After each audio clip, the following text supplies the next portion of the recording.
So hey guys, welcome again to my channel zoology vibes. Hope you are good and fine. So आज हमारा lecture number 3 है हमारे the nervous system का। और आज के इस लेक्चर में हम कंपैरेटिव एनाटॉमी ऑफ ब्रेन देखेंगे। और आज इस लेक्चर के बाद जो हमारा पोर्शन है ब्रेन का पोर्शन वो पूरा कंप्लीट हो जाएगा। और नेक्स्ट लेक्चर से हम जो अपना स्पाइनल कॉर्ड है उसको पढ़ना स्टार्ट करेंगे। ठीक है, तो स्टार्ट करते हैं हम अपना आज का लेक्चर, ब्रेन अ कंपैरेटिव अकाउंट। ठीक है, हमें ये पता है जैसे जैसे प्रिमिटिव जो वर्टिब्रेट्स थे उनमें जो ब्रेन था उतना ज़्यादा डेवलप नहीं था, मगर जैसे जैसे डेवलपमेंट हुई तो बॉडी की कॉम्प्लेक्सिटी, कोऑर्डिनेशन बहुत ज़्यादा इंक्रीज़ हो गया, जिससे किसकी वजह से हुआ, ये ब्रेन की वजह से। तो उसमें क्या हुआ, ब्रेन का बहुत ज़्यादा डेवलपमेंट हुआ। ब्रेन कैसे कैसे डेवलप हुआ इसके बारे में देखेंगे हम। साइक्लोस्टोम, फिश वगैरह, एम्फीबियन सब में देखेंगे कैसे कैसे क्या डेवलप हुआ। हमारी जो फिशेस थी उनमें क्या डेवलप था, ब्रेन का कौन सा पार्ट डेवलप था, हमारे मैमल्स में कौन सा है, एम्फीबियंस में कौन सा वेल डेवलप था, तो ये करेंगे। ठीक है, तो सबसे पहले हम बात करते हैं जॉलस वर्टिब्रेट्स की। ठीक है, the brain of lampreys and hagfish have a well developed hind brain that suggest that is a function are most important. ठीक है, जो हाइंड ब्रेन था आपका लैम्प्रे और हैगफिश का, इनका जो हाइंड ब्रेन था वो वेल डेवलप था, इसीलिए जो सबसे ज़्यादा फंक्शन करता था और बहुत ज़्यादा इंपॉर्टेंट था। ठीक है, the cerebellum is a small and fore brain is mostly concern with olfaction. जो सेरिबेलम था वो बहुत छोटा था और जो भी आपका फोर ब्रेन था सिर्फ वो स्मेल के लिए, ऑलिफिकेशन के लिए ही यूज़फुल था। ठीक है, this suggested limited locomotor abilities but high develop sensory abilities. इनमें जो था लोकोमोशन के लिए जो एबिलिटीज़ थी, जो फंक्शंस थे, जो कोऑर्डिनेशन था वो बहुत कम था, बट जो सेंसरी एबिलिटीज़ थी वो बहुत ज़्यादा था। और वही इनके एनवायरनमेंट में जो फिश वगैरह है उनमें यही सारे जो सेंस होता है, यही सब मेन होता है। जैसे आपको पता होगा वो लेटरल लाइन सिस्टम है ना, बैलेंस करने के लिए, ये सब करने के लिए इनमें जो होता है हेल्पफुल होता है। ठीक है, अब हम बात करेंगे जॉड वर्टिब्रेट्स की, है ना, जिनके पास जॉज होते हैं उनके बारे में। ठीक है, the medulla is well developed in all jawed vertebrates showing its concentration connection with the visceral network and a screen through which all the information enters और लीव द ब्रेन। जो मेडुला था वो जितने भी आपके जॉज वाले vertebrates हैं, primitive से लेके एडवांस तक, सब में वेल डेवलप रहा है। और ये एक ऐसा पोर्शन है ब्रेन का जहाँ से जो भी इंफॉर्मेशन है वो जाती रहती है, आती रहती है ना। मतलब जैसे अगर ये आपका मेडुला है तो कोई भी नर्व है यहाँ से जा रहा है तो ये ब्रेन में सिग्नल लेके जा रहा है, जब वहाँ पे जो मोटर न्यूरॉन को सिग्नल दे रहा है तो यहाँ से आ रहा है, तो दोनों यहाँ से जा रहे हैं, आ रहे हैं यहाँ आपके मेडुला से। तो ये जो है यहाँ पे जितनी भी एंट्रीज होती है न्यूरॉन्स की वो यहीं से होती है। ठीक है, स्क्रीनिंग करता है ये। ठीक है, the cerebellum is distinct in cartilaginous fish which one और मोर ट्रांसफर्स फिशेस। जो सेरिबेलम होता है वो डिस्टिंक्ट होता है कार्टिलेजिनस फिशेस में, जिसमें एक या एक से ज़्यादा फिशर्स देखने को मिलते हैं आपको। फिशर्स पता है ना, ऐसे दरार सी जो होती हैं उन्हें कहते हैं फिशर्स। ठीक है, in teleosts the cerebellum is large in actively swimming fishes and relatively small inactive fishes. जो सेरिबेलम होता है वो टीलोट्स में जो एक्टिवली स्विमिंग फिशेस होती है, जो एक्टिव होती है स्विमिंग में, उनमें जो सेरिबेलम है वो लार्ज होता है। और जो इनएक्टिव फिशेस होती है, जो स्विमिंग में ज़्यादा दिलचस्प नहीं होती है, मतलब इंटरेस्ट नहीं होती है भाई, वो बहुत आलसी होती हैं, तो उनमें जो सेरिबेलम में है वो भी छोटा होता है ना, जैसी गन्नी वैसी भरनी। तो सेरिबेलम किस में बड़ा होता है, सॉरी, आपके जो एक्टिवली स्विमिंग फिशेस है उनमें। क्यों? क्योंकि जो वो उनकी मूवमेंट बहुत ज़्यादा होती है एज़ कम्पेयर टू इनएक्टिव। वो इनएक्टिव हो तो ज़्यादा मूव नहीं करेंगे, जबकि आपका जो ये आपका जो भी आपका सेरिबेलम हो गया, जो एक्टिवली स्विमिंग फिशेस है उसमें जो लोकोमोशन है उसकी कंपेरेटिव ज़्यादा होगी, तो कंट्रोल कौन करता है, सेरिबेलम, तो इसलिए उसका जो सेरिबेलम है वो बड़ा होता है। अब बात करते हैं एम्फीबियंस की। Amphibians often have small rudimentary cerebellum reflecting simple locomotory abilities. जो एम्फीबियंस होता है उसमें जो ये सेरिबेलम होता है छोटा होता है या फिर रूडिमेंट्री होता है, काम का नहीं होता है। ठीक है, उसका क्या काम होता है, सिंपल जो लोकोमोशन होती है उसमें हेल्प करता है जो एम्फीबियंस की है। ठीक है, अगर एडवांस टेट्रापोड्स की बात करें तो जो उनका लेटरल पार्ट होता है सेरिबेलम का वो एक्सपेंड हो जाता है, और वो जो आपके अपेंडिसेस और मसल्स के मूवमेंट होते हैं उसको कंट्रोल करने लगता है, उसको स्पेशलाइज करता है। ठीक है, cerebellum is seen in alligators amongst reptiles and become more prominent in birds mammals, again reflecting their complex locomotory abilities. Cerebellum जो है वो एलिगेटर्स में सब देखने को मिला था, रेप्टाइल्स के अंदर जो आपके एलिगेटर्स होते हैं उनमें देखने को मिला था। और जैसे जैसे डेवलपमेंट होती गई बर्ड्स मैमल्स में बहुत ज़्यादा डेवलप हो गया सेरिबेलम जो है आपका। ठीक है, in mammals the side of cerebellum expand into separate hemisphere. In primates, as in no other vertebrates, the most lateral part is associated with the finger coordination. जितने भी आपके प्राइमेट्स होते हैं ज़्यादातर, तो उनमें जो सेरिबेलम का जो हमारे फिंगर्स का कोऑर्डिनेशन होता है वो सेरिबेलम का उसमें होता है, कंट्रोल में।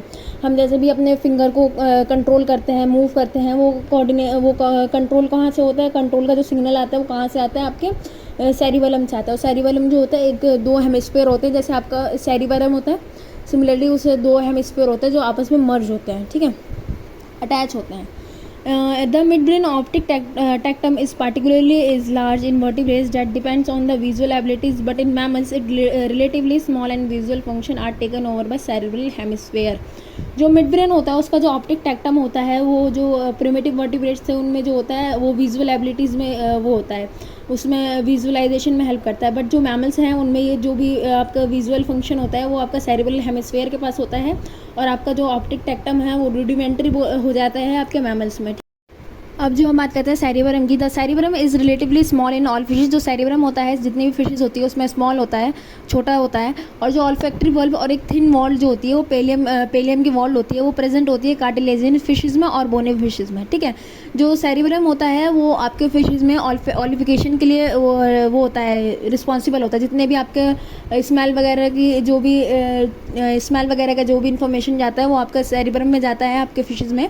और जो एम्फीबियंस होता है, एम्फीबियंस का पेलियम जो होता है वो आपके फिशेस के पेलियम से ज़्यादा थिकर होता है, ठीक है. एम्फीबियंस का पेलियम जो है फिशेस के पेलियर से ज़्यादा थिक होता है. पेलियम होता है कि एक थिक वॉल है ना.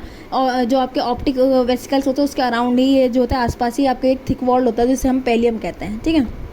नेक्स्ट जो हम बात करते हैं आपके सेरेब्रल हेमिस्फीयर की, ठीक है. The first change in cerebral hemisphere is seen in reptiles which are migration of inner nerve cell to peripheral areas. The cerebral hemisphere enlarge greatly and grows backward to cover the partially diencephalon. जो पहले आपका जो आपका modification देखा गया था cerebral hemisphere में वो आपका रेप्टाइल्स में देखा गया था, जिसके जो इनर सेल्स थे वो पेरिफेरल एरिया में जाके मूव हो गए थे, ठीक है. जो आपका सेरेब्रल हेमिस्फीयर है वो धीरे धीरे बड़ा डेवलपमेंट के दौरान बड़ा होता जा रहा था, और जितने भी उसने पीछे का पोर्शन था उसको कवर कर लिया, जो डाइनसेफ्लॉन था वहाँ तक उसने पूरा कवर कर लिया, ठीक है. The olfactory lobes merge with the cerebral hemisphere. In crocodiles, the first emergence of a true cerebral cortex of neopolium is seen. ठीक है.